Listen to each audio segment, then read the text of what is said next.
The complexity of managing a patient with a chronic disease turns out to be a zero-sum game. You can't win it. He was a doctor trying to save lives from cancer and chronic disease until he realized the system itself was broken. I was at a dead end, as was the entire medical system. When I couldn't find my way out, I was done. Then, at his darkest moment, a spiritual awakening. And so I wake up in this river, and it's just white everywhere. And I'm in the deepest state of peace that I've ever felt, and I thought I died. After that moment, his new purpose emerged, from fixing the body to healing the human spirit. So if we want to plug our children back into life, we're going to need to grow them up in gardens. We're going to let them know what real food tastes like. And then, alongside his daughter, Alissa, he opens up about the pain and his transformation. I definitely recognized in my dad a shift in perspective. Join hosts Martin Luther King III, Arndrea Waters King, Marc Kielburger, and Craig Kielburger for an inspiring conversation about healing ourselves, our children, and our world. we took ourselves absolutely to our knees. We destroyed every last hope. We created the problem. We know the path back out. And it's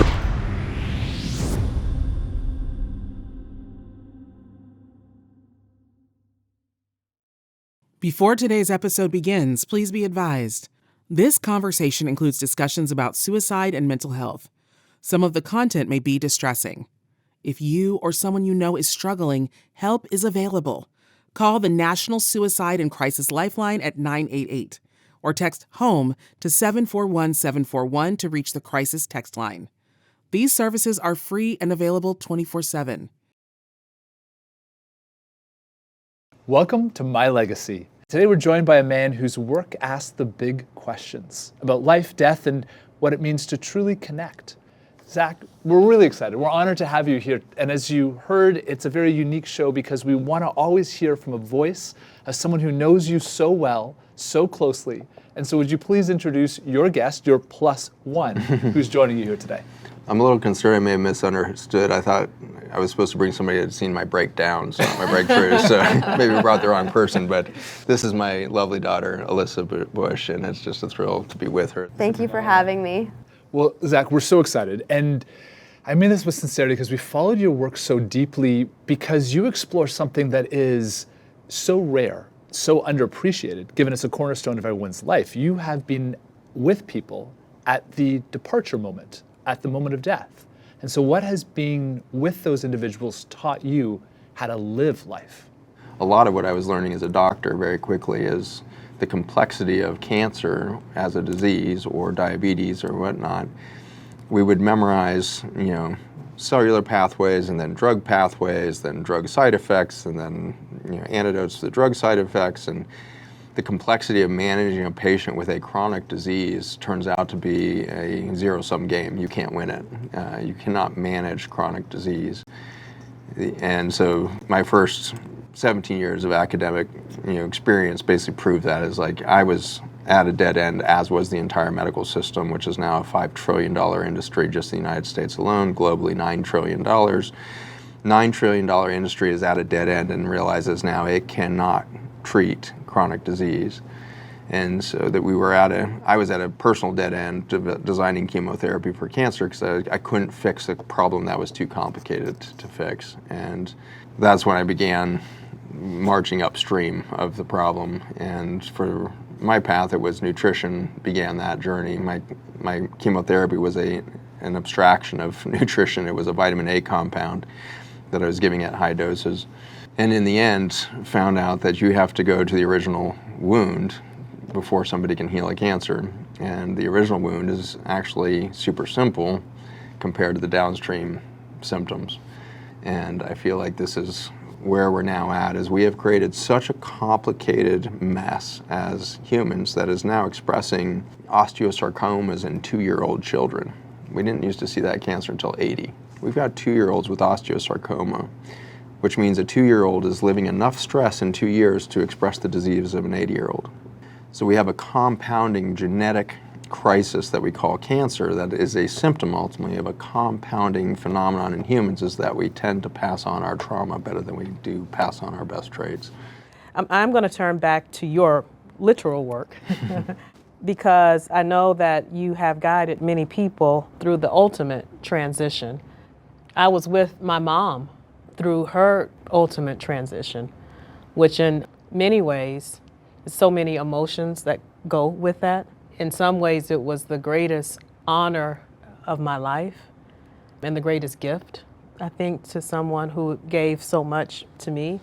But one of the things that I would curious about is that since you've been with many families through that, is there one particular family or story that has stuck with you over the years? I think they're almost inseparable in the sense that the only thing that we all do exactly the same way is die. And there's actually quite a few ways to be born in some ways. There's a lot of cultures that you can be born into which immediately change your experience. The womb that you're growing in is going to change your experience, but the death you have is not going to change your experience. The other side is the exact same for everybody. As my experience, and as a hospice doctor, I was admitting 80 patients a week to die. I did that for 4 years. When you've seen thousands and thousands and thousands of deaths, you get to find out like that's the unifying moment of all souls, is we will all cross to that other side where there's only one culture, where there's only one language, and it's some form of love. It's some sort of vibrational frequency of complete acceptance, which is maybe a more complete version of this vague concept of love we have confused in a lot of ways, I think, but acceptance is maybe a more profound word. What if you were completely accepted? 100% completely accepted, and that's what I saw happen again and again and again when people would have the near-death experience and come back across the veil again to tell you one last thing. They will tell you again and again, it's like, I am perfect. My journey was perfect. And they come in with this light in their eyes of just such joy and such peace combined with it, but they look every bit the child that they did when they came in. And I never saw somebody come across back from the veil afraid. There's no fear, guilt, or shame over there. Yeah, that's a wow moment. Maybe not a moment, but wow. Alissa, your dad sees death as a sacred transition. What was it like growing up in a home where death wasn't feared, but deeply respected? For most of my childhood, I didn't really have any grasp on what my dad was doing. And even to this day, I have a hard time kind of putting into words what it is he kind of spends his time doing. As far as what he communicated to us about, his work and all of that, it had more to do with just kind of leaning into the beauty of childhood. And it really, I don't think death was much of a topic of conversation in our home so much as it was celebrating life. And I guess the memory that is coming to my mind now is in my early childhood, one of my great aunts passed away from cancer. And that was something I experienced through a child's experience of not quite understanding what's going on. I saw the family grieving in a certain way, and I felt a type of sadness, but, not a true grief that most, adults have a better understanding of. And my dad's response at the time, we were driving home, we got the call, I don't know if you remember this, we got the call that she had passed. And I think your response was like, oh, thank God, like, she can be at peace. And that was pretty impactful for me as a kid to see that. I didn't expect it. I kind of was like, oh, I thought we were supposed to be really sad in this moment. And instead I was like, oh, that's a different way of looking at it. Maybe a more joyful kind of quick transition to the celebration of their life and their story. That's beautiful, because it seems like when you're sharing the story is that it's carved within your memory and it has impacted. So he taught you without sitting down and having a lecture and saying, Alissa, okay, when death comes, please, but he taught you by living and by being, which is most ways the greatest way. And Zach, you have been there with thousands of people who have passed. What were some of the greatest regrets? What were some of the greatest moments? What were some of the greatest memories sitting next to those thousands of individuals and those bedsides? What gives you hope of this? A book that radically changed my life, and there's been quite a few radical changes in my life. I think my daughter and my son have watched me through many death rebirth cycles. But all of this that I'm sharing right now is why I didn't share much with my kids, growing up. Because what do you tell your kids? Like, what do you really tell them you're doing? Do you really want them to know what you're doing? And at no point did I really feel like I wanted them to know what I was doing. But the book that really shifted things for me about 4 or 5 years ago, thank God it came into my life, is called The Course in Miracles. And it was a text that was, channeled by a woman who did not believe there was a God in the 1970s. And suddenly this pure voice of divine came through her and wrote this book. And every single page will change your life, and you probably have to read every page, if you're like me, 4 or 5 times to find out how many times it can change your life, because every page reads different every time you read it. But the last line, essentially, in that body of wisdom is that it says that the last thing I will do in this human body is let go of judgment. And I knew that line for quite some time.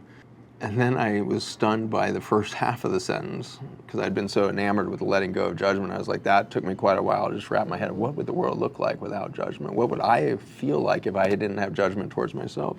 But then I got really excited when I realized the first sentence, or first half of the sentence, which is the last thing I will do in this human body.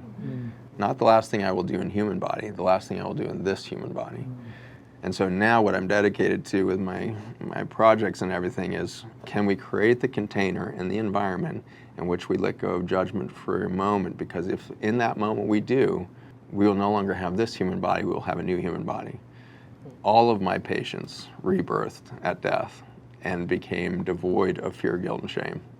Is it possible that we could become free of fear, guilt, and shame through the loss of judgment before we die? Can we have a collective near-death experience right now before we go extinct? We've got maybe a decade or 2 to figure that out. And fortunately, humans change when the crisis gets big enough. And we're starting to stare at a big enough crisis of our children unable to have children, that we might be able to have a collective near-death experience and lose judgment on one another for just that moment. And so that's the silver lining of, like, again, we're going to look back and be like, oh my God, we did the journey perfectly. We took ourselves absolutely to our knees. We destroyed every last hope until we were at the gates of Mordor, and those gates were opening and the flood of evil was coming through, and there was no chance that we were going to survive. And then we would come up with that golden moment of forgiveness, and we would start a radical revolution of biology, let alone psychology. Our biology will change when we let go of that, and I think it will erase the epigenetic trauma that we pass on. Scrolling won't change your life, but subscribing just might. Tap that button and stay connected to conversations that count. Zach, you speak of the fact that you've had near-death experiences yourself in terms of your spiritual moments, the spiritual breakthroughs. You had a big one in 2010. Would you be open to sharing with us a little bit about that? That's one that Alissa doesn't know, probably, too. Like, these are, again, things you don't share with your kids, but I had a very strange experience in February of 2010, but you guys knew that something had happened, but I went off a highway at a high speed in February of 2010. But it came at an interesting moment, because I had been for the last year pretty depressed and severely depressed, but didn't feel the ability to talk about that because my wife and her family and so many of my patients were depressed and suicidal and all that. And so as a doctor and as the oldest kid in my family and the oldest kid in my church and the poster child of success, like, I actually did come to my folks at one point and try to explain over a dinner that I was super depressed, and they understandably kind of laughed it off because I didn't fit the picture at all. And so I was desperately at a dead end. This is when I was experiencing the pharmaceutical industries kind of shutting down my cancer research, and all that was at the end. I was in major debt from my school situation from all those years, and my kids were starting to head towards college, and I didn't have money for that. And I was just like, as a male dad in America, labor, all this stuff, like, I couldn't find my way out. I was done. And so I had come up with an idea of, like, well, how can I get lots of money for my family and all this? And so I had come up with this, idea of a suicide where I could drive off a bridge that was on my way home on this one highway. I played something out. I'm stuck. My kids are not. They can go do their thing. They don't need me. My wife doesn't need me. Like, I had this story in my head that's all of us will create when we're depressed. All of us will create. And then this car accident happens. And we were hit by one of the largest storms in Virginia history, 22 inches of snow in 6 hours, which hardly ever snows in Virginia. And we had this huge snowstorm and borrowed my brother's vehicle because it had been forecast we'd have a snow, and I was going to be one of the few doctors that would make it to the hospital because nobody can drive in the snow in Virginia. And I grew up in Colorado driving over snow all the time, so it was like another day at the office. So I got up early and was chopping wood because we had this log home that we had just built in the woods, and we heat it with a wood-burning stove. And I was running up the hill with a load of wood because I was trying to run late and slipped and fell, and a piece of firewood and split wood came and separated my ribs across my left chest and tore a bunch of the muscles between the ribs. And so I was having this intense visceral chest pain, and got all the wood delivered and cursorily cleaned off the vehicle and then drove to try to get to the hospital. And when I got past all of the tiny little country roads and got out to the highway, there's not a car in sight because nobody drives in there. So, but they had plowed it. And so I called my wife and told her, hey, I made it and I'll be in the hospital 10 minutes. And I was on the phone with her when I passed out at 60 miles an hour, and the visceral chest pain had created a situation where the car finally warmed up and my body relaxed because I got to the highway and everything else. And as soon as I relaxed, I vasodilated and passed out. And woke up 7 minutes later. My cell phone had fallen into my lap, and so I was sitting there ticking along. There was no cell phone signal, anything, and I woke up in this car in a river. And so in some strange way, the universe had worked out my death sequence, that I had dreamed up. And so I wake up in this river, and it's just white everywhere. And I'm in the deepest state of peace that I've ever felt, and I thought I died. I literally just thought I was dead.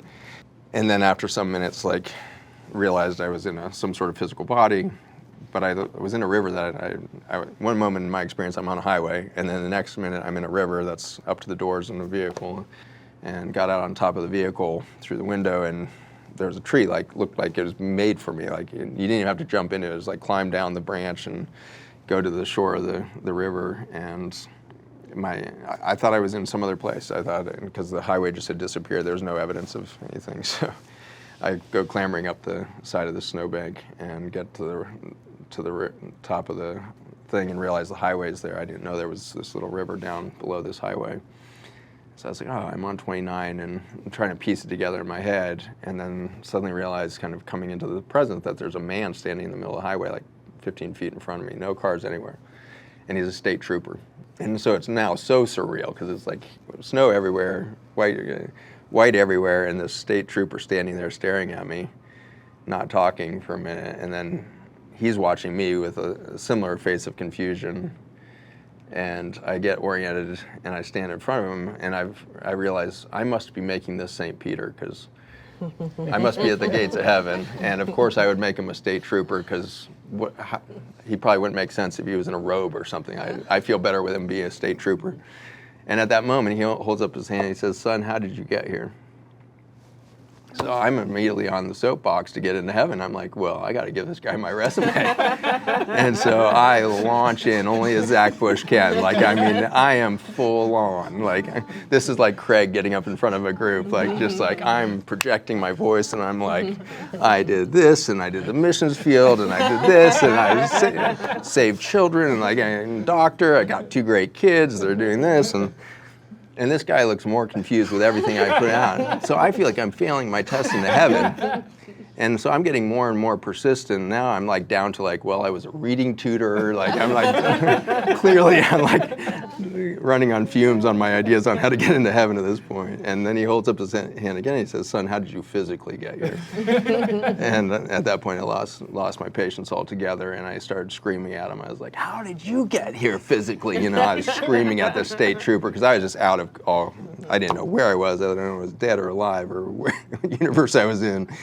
And in the end, he pieced together that he showed me what he had found, and my car had actually gone off the highway almost a quarter mile up the road, and it jumped off an 8-foot, bank of snow that had been plowed over the rails. And I'd gone through the air for 40 or 50 meters before I landed on 2 wheels, and then the vehicle settled and drove itself around the corner of the highway until there was a break in the trees, took a 90-degree turn, went down to the river without touching a tree. So in the end, I'm here by the grace of God, by hands I don't understand, and it was the state trooper who named it. He pieced it all together with me, sticking me into his patrol car to warm up when I was in total shock from being cold and wet, and he pulled me back out as I was about to sit down in there, and he pulled me back out, held me by the shoulder, and he said, "Son, God is trying to tell you something." And so what I can tell you about everything, I guess, in the end, is we don't have a freaking clue what's going on here. Something is happening here that is so divinely appointed, you cannot come off your purpose. You cannot come off your road. You cannot get lost here on this earth, watching 1,000 deaths, living a couple of weird versions of death. We don't know what's going on here, and we need to have grace on each other for that. We need to start holding ourselves accountable as if we knew what was going on, and as if the universe had made us to figure things out. Zach, you described this life transformational experience. There's no other way to describe it. And so much of your work has been anchored because of these life transformational moments. And from that, you've now inspired millions of people. One of the beauties of this is we get to see it through your eyes. I am so curious. As a young woman at the time, 12 years old, did you understand what was this transformational moment with your father? Did it manifest in how you saw him and how your own relationship was potentially changed? Not consciously at the time. Truthfully, a lot of the details of that was the first time I've heard right now. I think subconsciously, certainly, there was a transitional period of time. I was 10 years old in 2010. In those couple of years, I definitely recognized in my dad a shift in perspective from kind of, a rigidity to a real sense of like wanting to be open to everything. And that was definitely something I picked up on, and he never intentionally taught us that, but I kind of attached onto that mentality of like, let's actually maybe believe in anything. Like let's open our minds up to the possibility that things that we can't conceptualize are true and real. And that's something that I still kind of like hold on to as part of my belief system. But yeah, in terms of how it changed our relationship, I think that at least now our relationship has kind of shifted more towards these conversations that we continue to have of, what do you think is possible in the world? and trying to challenge each other in our own belief systems and ask each other questions. And I really appreciate how much value you put in my opinion and thoughts about the world as well. Which, when you're not around, again, when we had breakfast with Zach, he was quoting his, like, Alissa, my daughter. So I hope you know how much you are such an inspiration, if you will, to your dad when you're not anywhere in the room. And Alissa, we recently all co-wrote a book called What is My Legacy? And we looked at the issues facing humanity in terms of what we termed as a permacrisis. It's unfortunately a term that's unfortunately well used now. And we looked at the fact that disconnection at the end of the day is where we see so much of the root challenges facing our world. Disconnection from self, disconnection from others, disconnection from our world, including our natural world. And Zach, you've talked about connection and disconnection. You've talked about the natural world and how it's a healing piece. What wisdom can you share with us on the issue of disconnection, connection, and how do we heal from disconnection? So the process of biology is one of the concentration of light energy. And so the brightest things that happens in physics is nuclear fission and fusion, so that we call those a sun or a star. And they're bright, and they generate an enormous amount of heat, which can then be generated light energy or heat energy or any phase of the electromagnetic field, and it can't create life. And so despite all of that energy, not a single cell occurs. What happens is that light radiates through space with representing just pure potential, but it's all in a wave. And then suddenly it hits something that's still. And when a still thing witnesses something moving, when a still thing witnesses anything, it becomes particle too. And then suddenly, as you start to turn a bunch of particles into particles and you start to consolidate a planet, and it's all witnessing itself. So now this particle is witnessing another particle, and that becomes a more complex particle, and that one witnesses that. And pretty soon it's self-manifesting, stacking functions of complexity or geometry in space-time. And then suddenly a miracle happens where light energy can actually concentrate into a higher level of concentration. And the thing that does that best is green things, chlorophyll. And it turns out that life is the result of light concentrated at 1000x. And so 1,000 times brighter than the sun, you'll hit enough energy to actually create syntropy, which is order out of chaos. And so the single bacteria requires something like 1,000 times more energy than physics can do. And so you have to concentrate light to become life. Then to get multicellular life, you have to 10x the energy field again. And that's what happened when mitochondria came along. And so mitochondria are specialized bacteria that are actually two bacteria that are cooperating to 10x the efficiency of concentrating light energy. And so now the chlorophyll is collecting CO2 out of the atmosphere and storing a photon of sunlight in a carbon bond, and then it builds out a long chain of carbons and lots of CO2s, and now you got a battery of sunlight. And that's passage into the soil, plant, into human, and our mitochondria break those carbons apart and release sunlight again inside of our cells. We are light beings that are representing ourselves as particle. Einstein told us we can be a wave or a particle at the same time. If you're witnessed, you are a particle. And so this is what we're all moving to, is can we witness each other enough to recognize that this is 10,000 times brighter than the sun, this is 10,000 times brighter. So this concentration of energy that we call life takes that much energy because life is so complicated to coordinate. And so it takes an enormous amount of communication to allow for a multicellular organism to occur, and that communication requires a lot of energy. And we are witnessing this in our cell phones. Your cell phone battery goes dead in 10 hours trying to do all that communication. You're communicating with the World Wide Web, you're communicating with your grandmother, you're communicating with the kids. That takes energy, so you're draining your battery. And so what we find out in a human body, which is a 70 trillion celled organism, 70 trillion cells are now communicating. That takes so much energy to make that whole system coordinate and cooperate. And so health is this concentration of light energy. Disease is simply the loss of communication that then leads to a loss of light concentration. You start to dim human biology, another word for that is decreased metabolism, and you get the whole cascade of disease.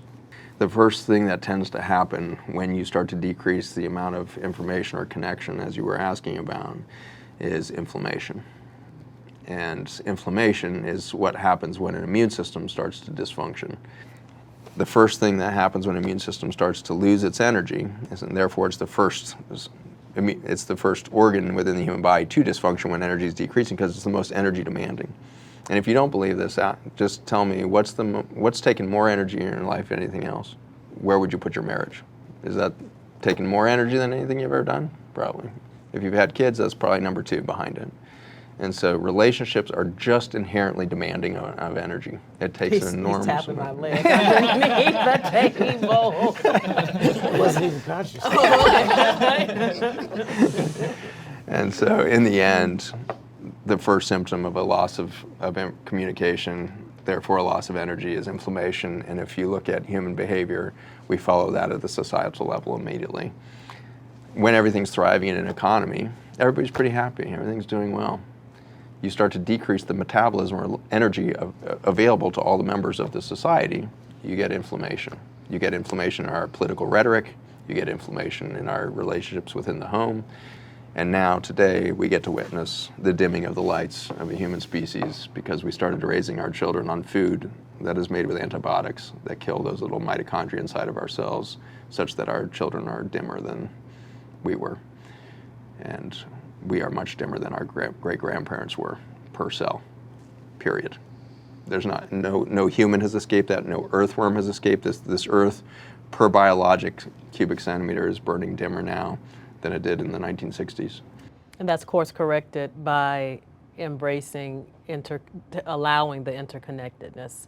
That's the beauty of that whole equation that I laid out, is we created the problem, we know the path back out, and it's reconnection to soil ultimately, because it's the relationship between bacteria, fungi, and mitochondria that concentrate light energy for life. So if we want to plug our children back into life, we're going to need to grow them up in gardens. We're going to let them know what real food tastes like, and they're going to start to burn brighter. So on that same line of generations and this new generation that is coming forth, Alissa, I greatly admire how outspoken that you've been on identity, activism, and the LGBTQ plus community.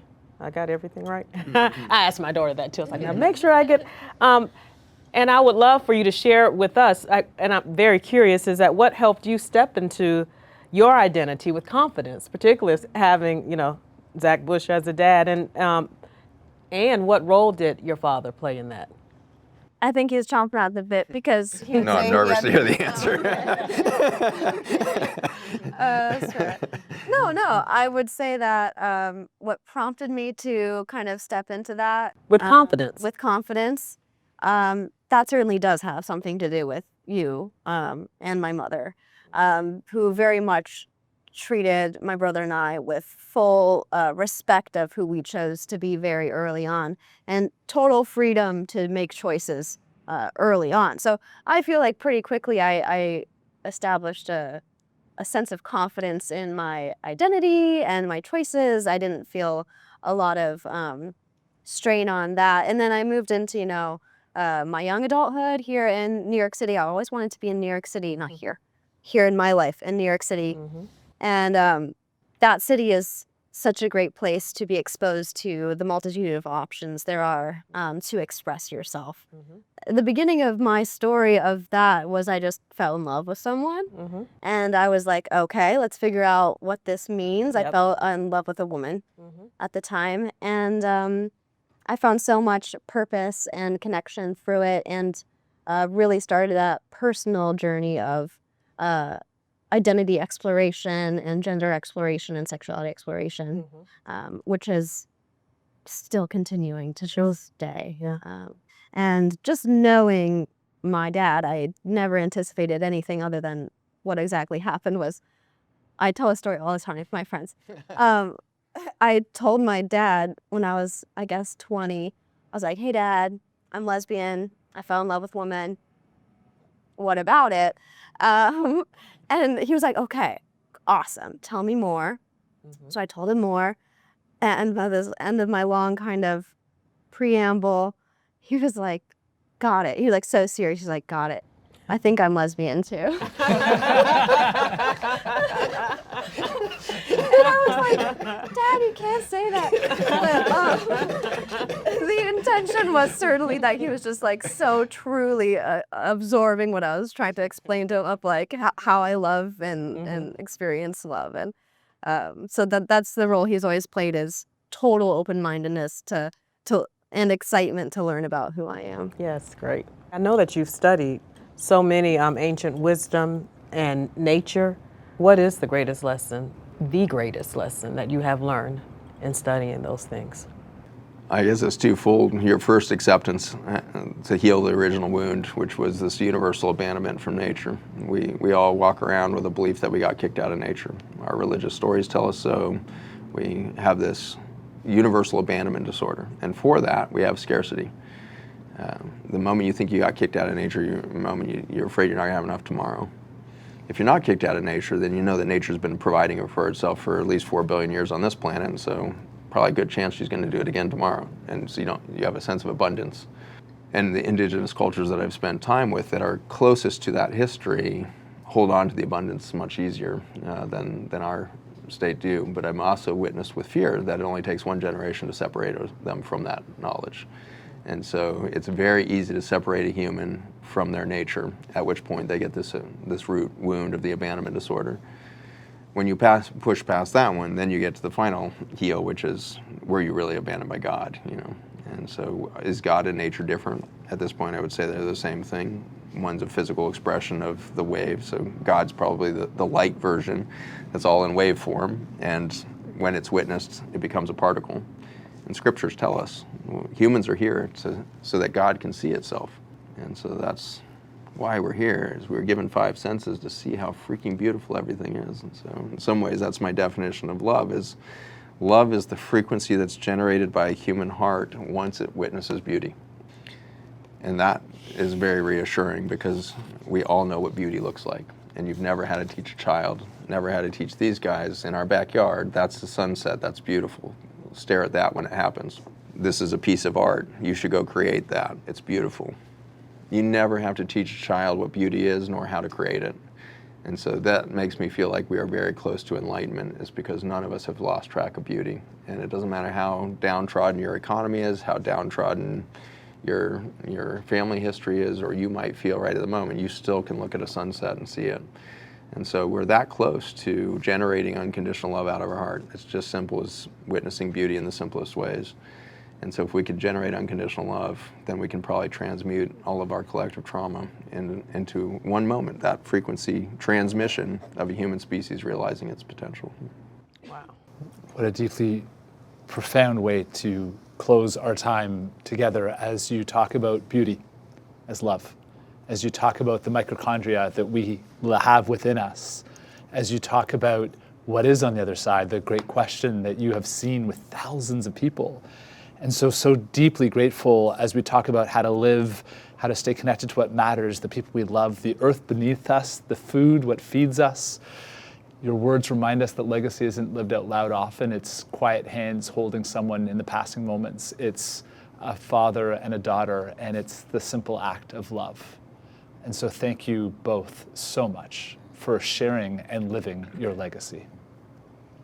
Thank you. Thank you all. Honored to be with you. Martin, the way that you smile at people without even knowing you're smiling often, I think. But Martin, your smile is the most disarming thing. You're not like your father, which is such a wonderful thing. When I watched Selma with you guys the other day, it captures the most, one side of the man that may be a very one-sided version of who he was, but the side we got to see, at least in the way that history tells us, is a man who spoke righteous anger into the world and said, this is the truth, and we cannot look away from this until we fix this. You don't have that voice. Every time you get up and you can speak from your own trauma and your own history, it's with a gentle voice, with a big heart, and a little smile. So just keep doing what you're doing, because it's different than what your father did, and maybe it's exactly the medicine we need for this time. That was one of the most magnificent and majestic compliments I think I've ever heard anyone give him. And if we go farther from what you said earlier, that some things we don't know, but we trust that everything is working together for the good, then what I believe is what you just said too, is that the medicine that this Martin Luther King is offering for this age is exactly what we need right now. Thank you for joining us. New episodes drop every Tuesday, with bonus content every Thursday. Don't forget to subscribe so you never miss a moment.